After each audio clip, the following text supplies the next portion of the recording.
सब बैठ जाएं प्लीज, सब बैठ जाएं। ये समय है प्रभु की महिमा के लिए, वचन का समय है। जो परमेश्वर ने वचन आपके बीच में भेजा है उसे सुने और ग्रहण करें। सबसे विनती है कि सब शांत हो जाएं।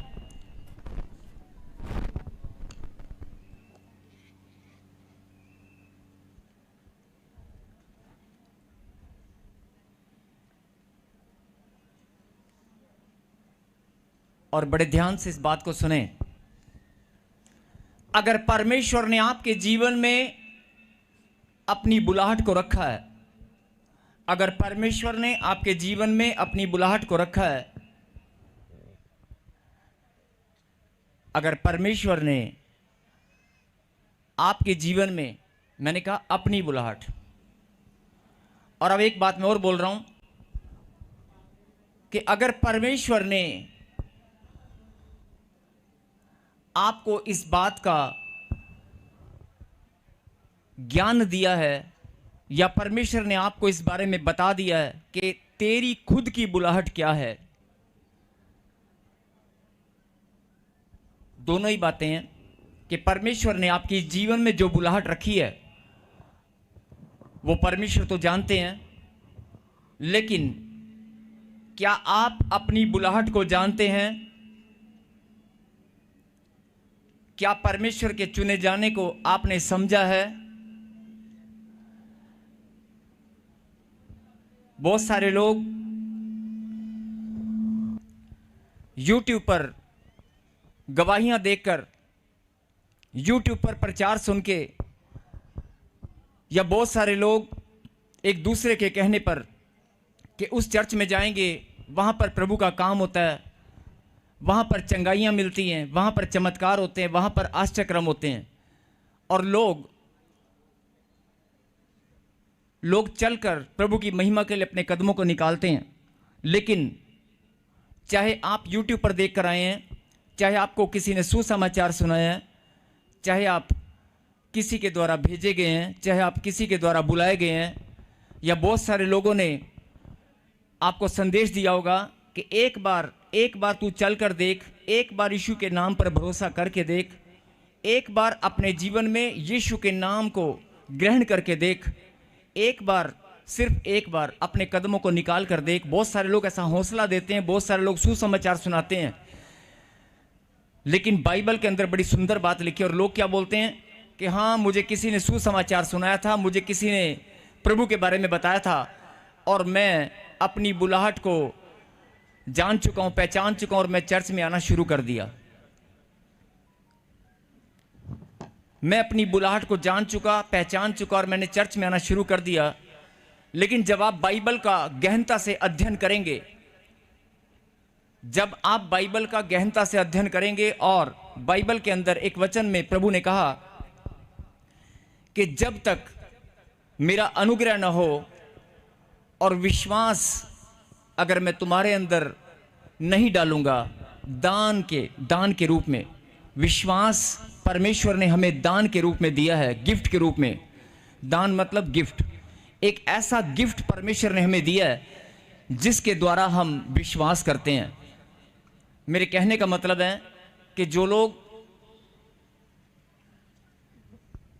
प्रभु के लिए अपने कदमों को निकालते हैं और परमेश्वर की महिमा के लिए चर्च में आते हैं, बहुत सारे लोग अपनी चंगाई के लिए, चमत्कारों के लिए आते हैं, बीमारियों से छुटकारे के लिए आते हैं। उनके मन में ये होता है कि वहाँ पर चमत्कार होंगे।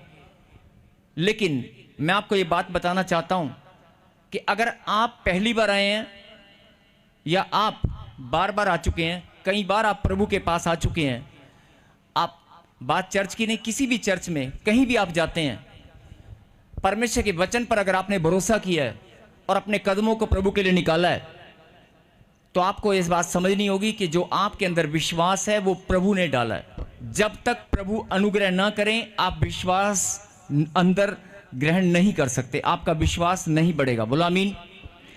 जब तक परमेश्वर दया ना करे, जब तक परमेश्वर आपको चुनेंगे नहीं, तब तक कोई भी मनुष्य विश्वास का पात्र नहीं हो सकता। विश्वास परमेश्वर ने आपके अंदर दान में, गिफ्ट में दिया है। बोलो आमीन।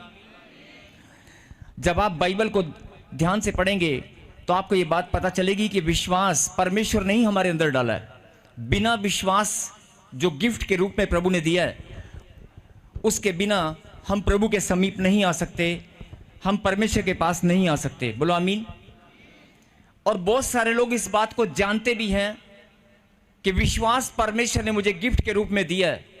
बहुत सारे लोग इस बात को जानते हैं कि विश्वास परमेश्वर ने मुझे गिफ्ट के रूप में दिया है और मैं लाखों की भीड़ में से चुना गया हूं, और लाखों की भीड़ में से चुनने के बाद भी मैं प्रभु की शिक्षा पर अपने जीवन को चलाता आया हूं।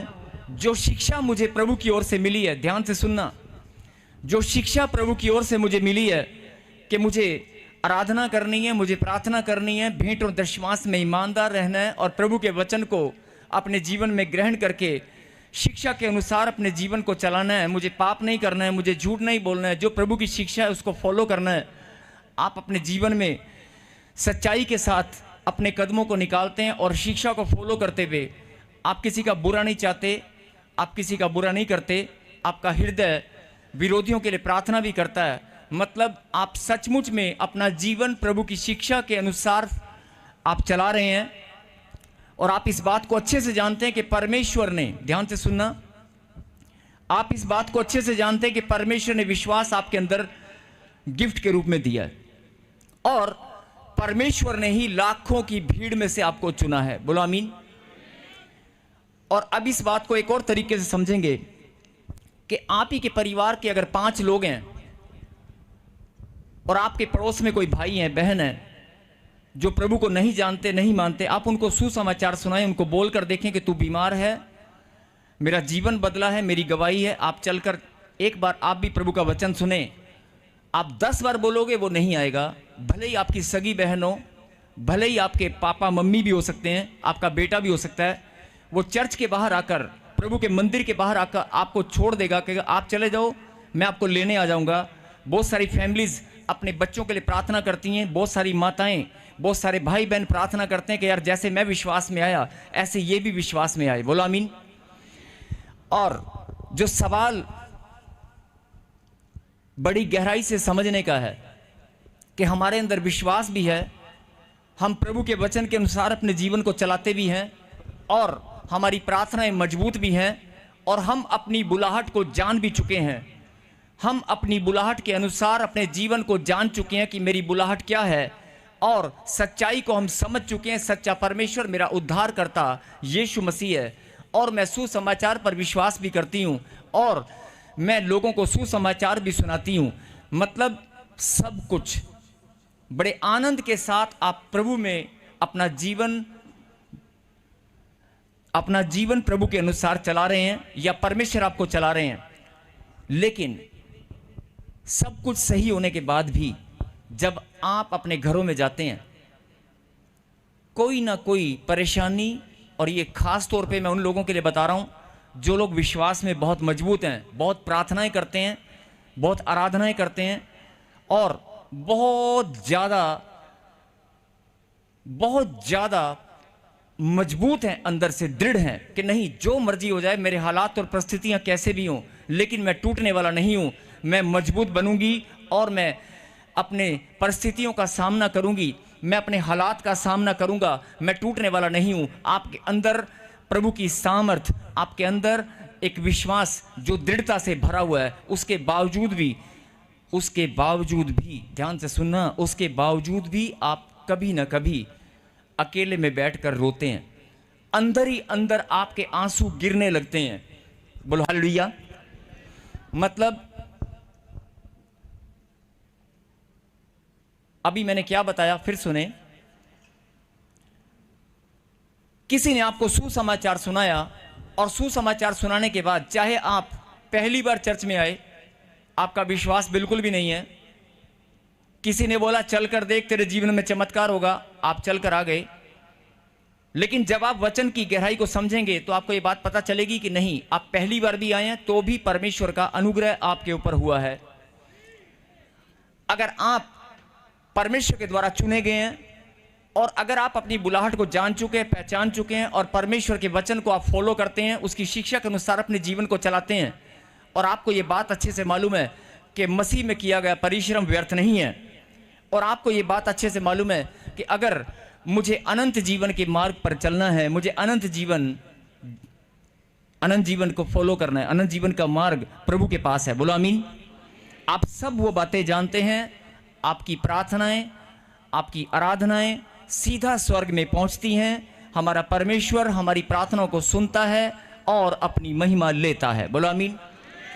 वो परमेश्वर जिसने आपको अपनी महिमा के लिए चुना है, वो परमेश्वर आपके जीवन से अपनी महिमा लेता है। बोलो आमीन। अब सवाल इस बात का है,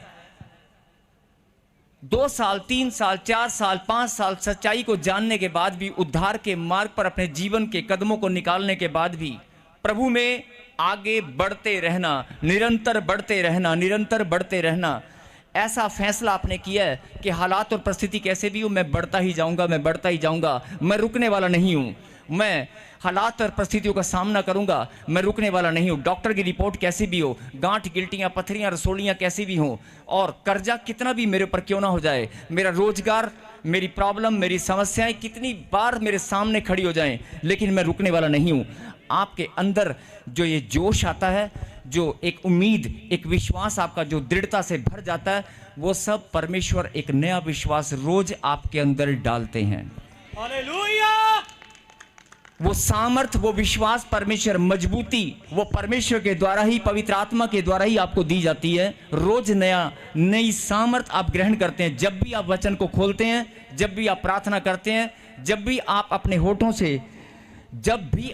होठों से परमेश्वर के पवित्र नाम को निकालते हैं, आपके अंदर एक सामर्थ आती है। बोलो हालेलुया। हालेलुया। और अगर कोई सोचता है कि शायद मुझे इस चीज का एहसास नहीं है, अगर कोई सोचता है कि मुझे इस चीज का एहसास नहीं है और मैंने कभी महसूस नहीं किया, तो आज आप घर जाकर बोलना कि मैं मीठी नींद में सोने वाला हूं, और कल से मैं जब उठूंगा तो मैं प्रभु की सामर्थ को ग्रहण करूंगा, और सुबह उठते ही आप अपने आप महसूस करेंगे एक ऐसी ताजगी, एक ऐसी सामर्थ जो कभी जीवन में आपने देखी नहीं होगी, अपने आप आपके अंदर आएगी। ताली बजाकर महिमा करें। आमीन। धन्यवाद परमेश्वर। कहें आमीन। आमीन। अगर आपने फैसला किया है कि परमेश्वर, मुझे 10 साल हो गए, ध्यान से सुने, मुझे 10 साल हो गए, 15 साल हो गए, 25 साल हो गए प्रभु में चलते हुए, लेकिन मैंने प्रभु की सामर्थ को आज तक देखा नहीं है, मैंने परमेश्वर की सामर्थ को आज तक महसूस नहीं किया है, मैंने पवित्र आत्मा की प्रेजेंस को महसूस नहीं किया है, केवल विश्वास किया है। अगर आपके अंदर ये बात है कि मैंने परमेश्वर की प्रेजेंस को मैं देखना चाहता हूं, मैं उसको महसूस करना चाहता हूं, मैं परमेश्वर की महिमा अपने जीवन में और ज्यादा करना चाहता हूं, अगर आपका ये फैसला दृढ़ है, तो मैं आपको बताना चाहता हूं कि आप आज जो वचन सुनने वाले हैं, उससे आपकी जीवन, पुराना जीवन फिर से नया होने वाला है। आमीन। आज आपके सब श्राप टूटने वाले हैं। आमीन। आज जैसे ही खुदा का कलाम आपके अंदर जाएगा, हर एक श्राप पांव के नीचे कुचला जाएगा। आमीन। हर एक बद्दुआ, हर एक नेगेटिविटी उखड़ जाएगी। आमीन। मैं फिर से बोल रहा हूं, ध्यान से सुने। भले ही आप पहली बार आए हैं, भले ही आप नए विश्वासी हैं, भले ही आप, लेकिन आपको इस बात को समझना होगा कि विश्वास मेरे अंदर डालने वाला मेरा परमेश्वर है, और मेरा विश्वास उसने मुझे गिफ्ट के रूप में दिया है, और परमेश्वर का दिया हुआ गिफ्ट मुझे संभालना है। बोलो आमीन। आमीन। अगर कोई पत्नी अपने पति को गिफ्ट देती है, तो वो बार बार ध्यान भी रखती है कि मेरा दिया हुआ गिफ्ट तूने संभाल के रखा कि नहीं, मेरी दी हुई घड़ी तुमने पहनी कि नहीं पहनी। और ऐसे ही आप किसी को भी अगर गिफ्ट देते हैं, तो आपका ध्यान उस गिफ्ट की ओर होता है कि जो मैंने इसको गिफ्ट दिया, क्या ये उसे संभालता है कि नहीं। यही बात मैं आपको समझाना चाहता हूं कि परमेश्वर ने हमें विश्वास, एक बड़ा गिफ्ट दिया है। क्या आपने उसे संभाला है? क्या उस विश्वास को आपने संभाला है, उसकी केयर की है? ये बहुत बड़ा सवाल है। अगर नहीं किया तो समझ जाओ कि परम ईश्वर ने हमें जो गिफ्ट दिया है, उसे मुझे संभालना है, उसे मुझे केयर करना है। और अगर आपने ये बात को समझ लिया, तो शैतान इतनी सी बात से डरकर भाग जाएगा। आमीन। अगर आपको ये बात मालूम है कि ये गिफ्ट, ये विश्वास मुझे परमेश्वर ने दिया है, इतनी सी बात से ही शैतान डर जाएगा। हालेलुया। जो लोग प्रार्थना करते हैं, बहुत प्रार्थनाएं करते हैं और कहते हैं कि मेरे जीवन में काम नहीं हुआ, शैतान का मैं सामना कर रही हूँ, बीमारियां मेरे जीवन से जाने का नाम नहीं ले रही। जो लोग निराशा में हैं, जो लोग बांझपन का सामना कर रहे हैं, जिनके जीवन में बच्चे की आशीष नहीं है, जिनका बिजनेस बढ़ नहीं रहा है, जिनका कारोबार बढ़ नहीं रहा है, जो कर्जे में प्रभु में हैं, शिक्षा को फॉलो करते हैं और प्रभु के वचन को जानते हैं कि प्रभु के वचन में लिखा है मांगोगे तो दिया जाएगा। बोलो आमीन। आमीन। और हर एक बहन हर एक भाई हौसला देता है एक दूसरे को, चिंता ना कर, घबरा मत, प्रभु के वचन में लिखा है मांगोगे तो दिया जाएगा। और परमेश्वर का वचन टलने वाला नहीं है, परमेश्वर का कलाम टलने वाला नहीं है। आकाश और पृथ्वी टल जाएंगी, भैन तू भरोसा कर, रब दे कलाम च लिखा है मंगोगे तो ਤੁਹਾਨੂੰ दिता जाएगा। आप एक दूसरे को हौसला देते हैं, लेकिन जब खुद की बारी आती है तो आप टूट जाते हैं। बोलो हालेलुया। हालेलुया। यही बात पवित्र आत्मा आपको आज समझाना चाहते हैं कि पहले इस बात पर ध्यान दे, अपनी बुलाहट, अपने चुने जाने को समझ जा। लाखों की भीड़ में से मैंने तुझे चुना है। बोलो आमीन। आमीन। अगर लाखों की भीड़ में से मैंने तुझे चुना है तो दूसरी बात तुझे यह समझनी है कि तुझे मैंने गिफ्ट दिया है। मैंने तुझे गिफ्ट दिया है जो विश्वास है। तूने उसे संभाला कि नहीं, तूने उसकी केयर किया कि नहीं। संसारिक लोगों का दिया हुआ गिफ्ट आप बहुत केयर करते हैं, बहुत संभालते हैं, और उस गिफ्ट का दिन आप मनाते भी हैं कि आज के दिन मुझे फलाने बंदे ने गिफ्ट दिया था। आप अपनी आत्मा में झांक कर देखें कि अगर परमेश्वर ने आपके अंदर विश्वास रूपी गिफ्ट आपको दिया है, वो किस दिन दिया था, कहीं वो खराब तो नहीं हो गया है, कहीं वो गिफ्ट के ऊपर कोई कचरा तो नहीं लग गया, धूल मिट्टी तो नहीं जम गई है। आज उसे झाड़ने का टाइम है, नहीं, उसे साफ सुथरा बनाकर फिर से अपने विश्वास को पहचानना है कि मेरा विश्वास कहीं धूल मिट्टी में तो नहीं पड़ा हुआ है। हालेलुया। अरे मेरा विश्वास कहीं उखड़ने वाला तो नहीं है। अरे मेरा विश्वास कभी नहीं उखड़ेगा, कभी धूल मिट्टी नहीं आएगी, क्योंकि अगर आपको यह बात मालूम है कि विश्वास डालने वाला परमेश्वर है। बोलो आमीन। आमीन। ये बात प्रभु ने मुझे कहा कि जब तू प्रचार में जाएगा तो बहुत सारे लोग प्रार्थना करते हैं, बहुत सारे लोग रो रो कर प्रार्थनाएं करते हैं कि मुझे 3 साल हो गए, 4 साल हो गए, 5 साल हो गए, मेरे घर का माहौल ठीक नहीं हो रहा है, मेरे जीवन बदल नहीं रहा है, मेरे जीवन में आनंद नहीं है। तो मैं आपको बताना चाहता हूं कि प्रभु ने आपको ऐसे नहीं चुना है। प्रभु ने आपको यहां पर हालेलुया के नारे लगाने के लिए नहीं बुलाया। प्रभु ने आपको ताली बजाने के लिए नहीं बुलाया। प्रभु ने आपको भेंट और दशवांश के लिए इकट्ठा होने के लिए नहीं बुलाया। परमेश्वर ने आपको यहां पर वचन सुनने के लिए नहीं बुलाया। परमेश्वर ने वचन सुने, चाहे कोई भी कार्य करें, लेकिन परमेश्वर ने आपको यह बात समझनी होगी कि चाहे वचन के द्वारा, चाहे सेवा के द्वारा, चाहे किसी भी रीति से अगर आप पवित्र मंदिर में आए हैं तो प्रभु ने आपको चुन लिया है अपनी महिमा के लिए। आमीन। परमेश्वर ने आपको चुना है अपनी महिमा के लिए। बोला आमीन। आमीन। मैं फिर आपका ध्यान उसी बात पर केंद्रित करना चाहता हूं। आपकी बुआ, आपकी मासी, आपका ताया, आपके चाचा, आपके रिश्तेदार, आपके भाई, आपका पड़ोसी बहुत नजदीक है, बहुत फ्रेंड क्लोज है आपके, आप सुसमाचार सुनाकर देखो, वो सुनेगा। आप YouTube पर वीडियो दिखाकर देखो, आप गवाहियां सुनाकर देखो कि देखो लोगों के जीवन में चमत्कार होते हैं, लोगों के जीवन बदलते हैं, वो सुनेगा। लेकिन आप बोलोगे ना चर्च में चल, वो नहीं आएगा। और आप उसके लिए बहुत सारी प्रार्थना करेंगे कि नहीं प्रभु मैं इसको बचाना चाहती हूं, इसका भी जीवन बदल जाए, ये मेरा भाई है, ये मेरी बहन है, लेकिन वो नहीं आएगा जब तक परमेश्वर उस पर अनुग्रह न करे, जब तक परमेश्वर उसे ना चुने, उसके कदम यहां पर निकलने वाले नहीं हैं। आपको समझना होगा कि लाखों की भीड़ में से अगर प्रभु ने आपको चुना है तो अपनी महिमा के लिए चुना है। बोलो आमीन। आमीन। अगर प्रभु ने आपको चुना है तो वो आपके जीवन से महिमा लेकर ही रहेगा। हालेलुया। बहुत सारे लोग बोलते हैं अरे मेरी गवाही नहीं बनी, मेरा नंबर नहीं आया, मेरा नंबर कब आएगा, मेरी गवाही कब बनेगी। लेकिन आपको यह बात समझनी होगी, परमेश्वर ने चुना है अपनी महिमा के लिए, वो तेरे जीवन से अपनी महिमा लेकर ही रहेगा, तेरी गवाही बनकर ही रहेगी। आमीन। एक जोरदार ताली बजाएंगे इस बात के लिए। हालेलुया। जिनको समझ में आ चुका है कि मेरे जीवन से प्रभु ने महिमा लेनी है और वो लेकर ही रहेगा, जिनको ये समझ में आ चुकी है वो मुस्कुराकर हंसते हुए आनंद के साथ प्रभु को धन्यवाद कर रहे हैं। हालेलुया। और अब मैं प्रभु के वचन में चलेंगे, जो प्रभु ने आपके लिए वचन भेजा है निकालें नीति वचन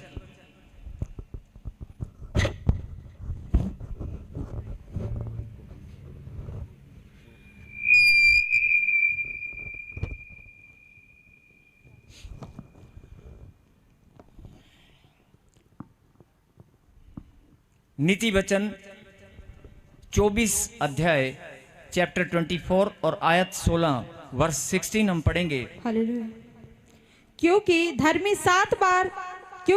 चाहे 7 बार गिरे तो भी उठ खड़ा होता है, परंतु दुष्ट लोग विपत्ति में गिरकर पड़े ही रहते हैं। बोला हालेलुया। हालेलुया। जो लोग बोलते हैं कि मेरा नंबर कब आएगा, जो लोग बोलते हैं कि मेरी गवाही कब बनेगी, तो उनको मैं बताना चाहता हूं कि अगर आप परमेश्वर के द्वारा चुने गए हैं तो आप धर्मी हैं। बोला आमीन। आमीन।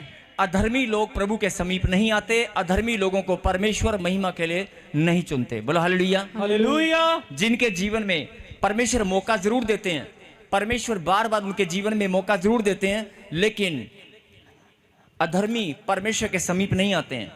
पवित्र वेदी के सामने परमेश्वर के पवित्र आत्मा की प्रेजेंस में अधर्मी लोग नहीं बैठते हैं। अगर आप परमेश्वर की नजर में धर्मी हैं, आप चुने गए हैं, इसीलिए प्रभु ने आपको अपनी महिमा के लिए पवित्र मंदिर में आने का निमंत्रण दिया है, आपके ऊपर अनुग्रह किया है। आप पवित्र मंदिर में प्रभु की महिमा के लिए आए हैं। ये कोई छोटी बात नहीं है, ये बड़े आनंद की बात है, बड़े गौरव की बात है, बड़े गौरव और आनंद की बात है। बोलो आमीन। आमीन। फिर से कहें, ये मेरे लिए बड़े गौरव और आनंद की बात है बड़े गौरव और आनंद की बात है कि मैं परमेश्वर की महिमा के लिए चुना गया हूं। मैं परमेश्वर की महिमा के लिए चुना गया हूं। कहें आमीन। आमीन। अभी लिखा कि धर्मी जन, अगर आप धर्मी जन हैं, हाँ जी धर्मी जन है कि नहीं, ऐसे बोलने से नहीं होगा। क्या आपकी आत्मा, जो ऑनलाइन देख रहे हैं, जो ऑनलाइन सुन रहे हैं, क्या आपकी आत्मा, आपका हृदय इस बात की गवाही देता है? क्या आपकी आत्मा, आपका हृदय, आपका मन इस बात की गवाही देता है कि तू परमेश्वर की नजर में धर्मी है? अरे लाख बार पाप किए होंगे, बहुत गलतियां की होंगी, बहुत अधर्म के काम किए होंगे, बहुत सारी गलतियां की होंगी, लेकिन क्या आपकी आत्मा, मैं फिर बोल रहा हूं, क्या आपकी आत्मा इस बात की गवाही देती है कि परमेश्वर की नजर में तू धर्मी है? बोलो। अगर आप धर्मी हैं तो आपकी आत्मा आपको गवाही देगी। अगर आप धर्मी हैं तो आपकी आत्मा गवाही देगी। बोला हालेलुया। हालेलुया। मैं फिर बोल रहा हूं कि और अगर आप धर्मी हैं, आपकी आत्मा आपको गवाही देती है कि मैं प्रभु के द्वारा चुना गया हूं, तो फिर वचन को सुने और ग्रहण करें। क्या लिखा कि जब आप विश्वास में टेंशनों में, बीमारियों के कारण, विपत्तियों के कारण, परिस्थितियां जब अनुकूल ना हो, बहुत सारी बातें हैं जिनके कारण कोई कर्जा, कोई बीमारी, कोई टेंशन, कोई ना कोई प्रॉब्लम आपके जीवन में जब घूम घूम कर बार बार आपके सामने आती है, आप क्या होता है? गिर जाते हैं। और बहुत सारे लोग सबसे पहले किस में गिरते हैं? विश्वास में गिरते हैं। मैं फिर बोल रहा हूं कि अगर आप धर्मी जन हैं और परमेश्वर ने अगर आपको चुन लिया है, अगर आप धर्मी जन हैं और परमेश्वर ने आपको चुन लिया है, आप कैंसर की रिपोर्ट लेकर यहां पर आए हैं, आप कर्जे को लेकर यहां पर आए हैं, आप प्रॉब्लम समस्याओं को लेकर आए हैं, अगर आपके हालात परिस्थितियां कैसे भी हो, लेकिन समझने की बात है, परमेश्वर ने चुना है। अरे परमेश्वर ने चुना है, परमेश्वर के काम में कोई गलती नहीं हो सकती। हालेलुया। अगर परमेश्वर ने तुझे चुना है, बीमार बहुत हैं, हॉस्पिटल भरे पड़े हैं, समस्याओं में बहुत सारे लोग अभी घूम रहे हैं, आधे से ज्यादा लोग अभी सुसाइड करने की भावना उनके मन में चल रही है कि मैं अपने जीवन का नाश कर लूं। बहुत सारे लोग ऐसे घूम रहे हैं अभी भी कि मेरे जीवन में मैं सुसाइड कब करूंगा, मेरे जीने की इच्छा खत्म हो चुकी है। लेकिन उन लोगों को परमेश्वर ने अभी संभाल रखा है और आपको प्रभु ने चुन लिया है, अपने समीप आने का मौका दिया है। बोला हालेलुया। हालेलुया। क्या आपकी आत्मा इस बात की गवाही देती है? मैं फिर बोल रहा हूं कि क्या आपकी आत्मा इस बात की गवाही देती है कि मैं प्रभु के द्वारा चुना गया हूं? यस। और अगर प्रभु के द्वारा चुना गया तो आपकी आत्मा फिर इस बात की गवाही देगी कि मैं धर्मी जन हूं। यस। अरे प्रभु की नजर में तू धर्मी जन है कि नहीं? अधर्मी लोग प्रभु के पास नहीं आते। बोलो आमीन। आमीन। पापी लोगों को परमेश्वर मौका जरूर देते हैं, प्रभु चुनते हैं, लेकिन अगर कोई बार बार पाप ही करता रहेगा और वो परमेश्वर की नज़र में अगर अधर्मी है तो हो सकता है परमेश्वर को समीप आने का मौका ना दे। लेकिन अगर आप बार बार प्रभु के पास आ रहे हैं, हर बार प्रभु की महिमा करते हैं, हर संडे आप चर्च में आते हैं, रोज आप प्रार्थना करते हैं, रोज आप बाइबल पढ़ते हैं, तो ये सीधा सीधा आपकी आत्मा स्वयं आपको गवाही देगी, आप परमेश्वर की नज़र में धर्मी हैं। हालेलुया। अगर आप परमेश्वर की नज़र में धर्मी हैं तो आज आपका सीना फूल जाना चाहिए। हालेलुया। अभी तक आप जीवन बिता रहे थे टेंशनों में, आप बहुत बार गिरे होंगे, विश्वास में बहुत बार गिरे होंगे, आलसपन में, निकम्मेपन में आप गिर गए होंगे। ध्यान से सुनना, आलसपन में, बाइबल पढ़ने में कि मैं बाइबल पढ़ूंगा, मैं बाइबल पढ़ूंगा, मैं बाइबल पढ़ूंगा, मैं प्रभु के वचन को रोज 4 घंटे पढ़ूंगा, लेकिन आप गिर गए होंगे। हो सकता है आपने 1 घंटा भी ना पढ़ा हो। आपने फैसला किया कि मैं रोज आराधना करूंगी, मैं काम करते हुए, झाड़ू लगाते हुए, मैं आटा गूंथते हुए, खाना बनाते हुए, गाड़ी चलाते हुए, मैं काम पर जाते हुए, ड्यूटी जाते हुए रोज आराधना करूंगा, लेकिन किसी का फोन आ गया और आप आराधना करना भूल गए। आप गिर गए होंगे, अपने फैसले में गिर गए होंगे। आपने सुसमाचार सुनाने का जो फैसला किया, आप अपने फैसलों में गिर गए होंगे। आप हो सकता है पाप में गिर गए होंगे, हो सकता है आलसपन में गिर गए होंगे, हो सकता है आपके अंदर कोई निकम्मापन शैतान ने डाल दिया है, आप निकम्मेपन के द्वारा गिर गए होंगे। लेकिन आप चाहे कितनी बार भी गिरे हो, अगर आप धर्मी हैं तो फिर से इस वचन को सुने। हालेलुया। क्योंकि धर्मी चाहे 7 बार गिरे, धर्मी चाहे 7 बार भी गिर जाए तो भी उठ खड़ा होता है। तो भी उठ खड़ा होता है। बोलो हालेलुया। हालेलुया। अगर आप धर्मी हैं, आप आलसपन में, निकम्मेपन में कैसे भी गिर गए हो, कोई बात नहीं।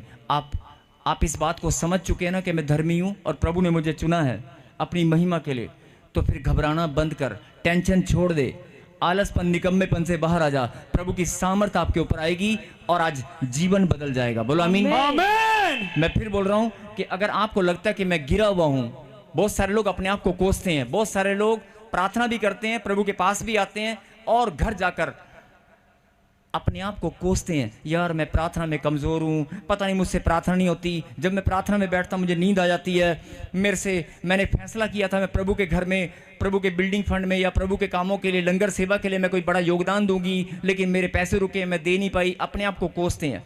अपने आप को कोसना बंद करें। और बहुत सारे लोग, ध्यान से सुनना, बहुत सारे लोग अपने आप को छोटा समझते हैं। जो छोटा समझते हैं ना, वो भी एक तरह से गिरने वाला काम करते हैं।